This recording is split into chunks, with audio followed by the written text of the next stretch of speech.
A high school senior calls it the fight for the right to continue her public education.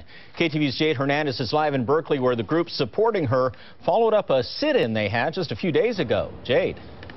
Ken, less than an hour and a half ago, we gathered on Sproul Plaza to listen to the Berkeley High School senior who says she plans to appeal and start that appeal process on Monday.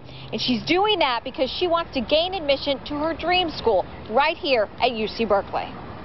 I was disappointed and surprised I wasn't accepted, but I mean, I still believe in public education. I still believe in the integrity in it, and I still think we can, I think it's in the people to improve it. Meet Eileen Zajueta Beja. The high school senior plans to turn in her appeal letter tomorrow morning to Cal. She has a 3.85 unweighted GPA and graduated in the top 9% of her class, but she was not admitted into the public university. BAM, Equality by Any Means Necessary, and the campus's Defend Affirmative Action Party support Zajueta Beja.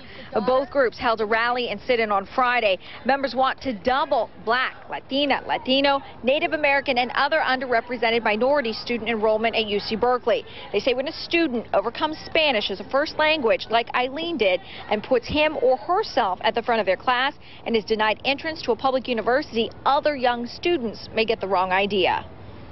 Eileen's mom said to me, and it really got me. She said, "It's not so much about my daughter. I know she's strong and she's super independent, but it's the discouraging message that it sends to other students."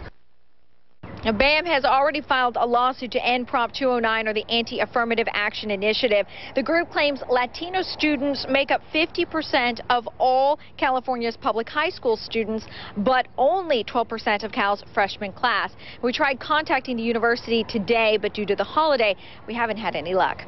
Reporting live in Berkeley, Jade Hernandez, KTVU Channel 2 News.